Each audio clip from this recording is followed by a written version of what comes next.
Hello नमस्कार दोस्तों, मैं हूं आपका दोस्त भूपेंद्र और हमारे YouTube channel Bhupendra sir academy में आपका स्वागत है। तो आप लोगों के लिए एक बहुत बड़ी न्यूज़ निकल कर आई है और वर्ग 3 वालों के लिए यह न्यूज़ उस समय पर आई है और एक बहुत बड़ी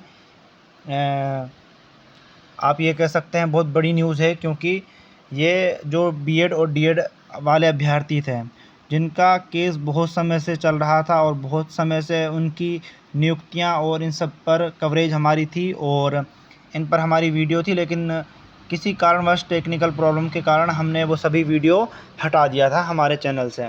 अब इस पर एक नई न्यूज़ निकल कर आई है, तो उसको हम बता देते हैं पहले आपको, और उसके बाद आपको पहले थोड़ा सा इस पर हम बता देते हैं आपको कि जो भी डीएड और बीएड अभ्यर्थियों का केस चल रहा था उसमें बीएड वाले हार चुके हैं और डीएड वाले जीत गए हैं।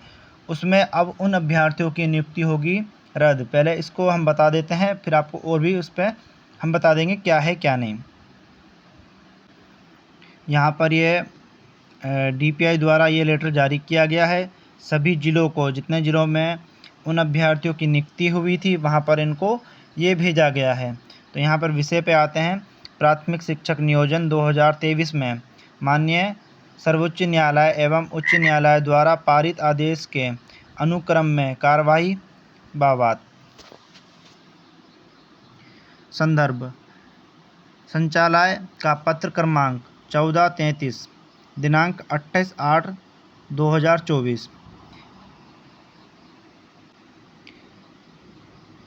विषय अंतर्गत संदर्भित पत्र दिनांक 28/8/2024 द्वारा माननीय सर्वोच्च न्यायालय द्वारा पारित आदेश दिनांक 11/8/2023 एवं माननीय उच्च न्यायालय जबलपुर की याचिका WP क्रमांक 13/768/2022 में पारित आदेश दिनांक 3/5/2024 के अनुक्रम में दिनांक 11/8/2023 को एवं इसके पश्चात नियुक्त बीएड योग्यताधारी अभ्यर्थियों की प्राथमिक शिक्षक के पदों पर नियुक्ति मान्य नहीं होगी। तदनुसार दिनांक 10/8/2023 के पश्चात नियुक्त प्राथमिक शिक्षकों की नियुक्ति निरस्त करने के निर्देश दिए गए थे। संदर्भित पत्र की प्रति संकलन है। कृपया संदर्भित पत्र के साथ संकलन प्रति की उल्लेखित शिक्षकों की नियुक्ति निरस्त के आदेश के प्रति एवं संकलन प्रपत्र की जानकारी विशेष वाहक से दिनांक 26/8/2025 तक अनिवार्य भेजें। अब इसमें बहुत सी चीज़ें हैं, हम आपको पहले बता देते हैं क्योंकि हमने इस पर बहुत सारी वीडियो बनाई थी और हमें इसकी पूर्ण जानकारी है। तो पहले हम आपको बता देते हैं यहाँ पर कि ये इतने ज़िले हैं, यहाँ पर जो भी बीएड अभ्यर्थियों की नियुक्ति हुई थी और उन सभी को अब उनकी नियुक्ति को निरस्त किया जाएगा। और क्योंकि बहुत सी चीज़ें थी, बहुत सी याचिकाएं लगी थी और ये याचिका क्रमांक था जो विशेष था, इसके आधार पर उन अभ्यर्थियों की नियुक्ति रद्द होगी। और अब आपको एक चीज़ बता देते हैं, 11/8/2023 इस समय और इसके बाद से जो भी नियुक्ति हुई थी वो केवल रद्द हो रही हैं। यहाँ पर बीएड वालों के लिए ये अच्छी बात है कि 11/8/2023 के जो पहले थे उनको नहीं निकाला जाएगा और उनकी नियुक्ति नहीं निरस्त होगी। लेकिन जो यहाँ से 10/8 जो इस दिनांक से पहले वाले थे उनको उनकी नियुक्ति सेफ रहेगी।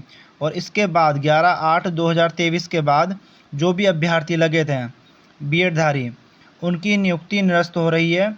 और इस पर एक चीज़ और बता देते हैं अब कि अब होगी तीसरी काउंसलिंग। क्यों?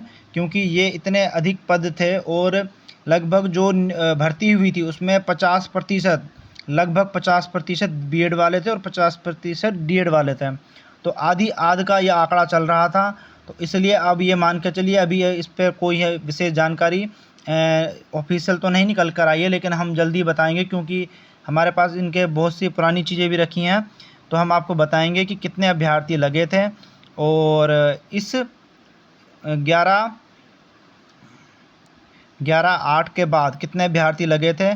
तो आप उनकी जो भी नियुक्ति होगी जहाँ भी थी, वो हमारे पास सब कागज़ रखे हैं हालांकि। तो हम देखेंगे, अगर वो सब मिलते हैं तो हम आपको बताएंगे कितने अभ्यर्थियों की नियुक्ति रद्द होने वाली है। और इसके बाद तीसरी काउंसलिंग होगी जिसमें केवल D.Ed धारियों को ही लिया जाएगा, उसमें B.Ed धारी नहीं रहेंगे। और तीसरी काउंसलिंग होना बिल्कुल इसमें 100% तय है। और अगर नहीं होती है तो जिन भी अभ्यर्थियों द्वारा ये याचिका दायर की गई थी और वो केस जीत चुके हैं, तो वो इसमें 110% पक्का जाएंगे, हाई कोर्ट भी, सुप्रीम कोर्ट भी, और वो अपनी नियुक्ति लेके रहेंगे, क्योंकि वो अभ्यर्थी अब यह याचिका में और इस केस में जीत चुके हैं। तो ये एक बहुत बड़ी न्यूज़ निकल कर आई है।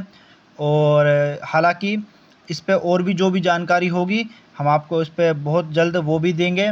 और इस प्रकार की जानकारी के लिए हमारे चैनल को सब्सक्राइब कर लीजिए आप, और हमारी वीडियो को लाइक कीजिए। हमारी मेहनत को थोड़ा सा आप देखिए, हम इतनी मेहनत करके आप पे वीडियो पहुंचाने का वो करते हैं, तो आप प्लीज़ इसे आगे से आगे शेयर करें, ताकि उन अभ्यर्थियों जो मुख्य हैं उन अभ्यर्थियों को ये जानकारी प्राप्त हो सके। तो आपका बहुत बहुत शुक्रिया, धन्यवाद।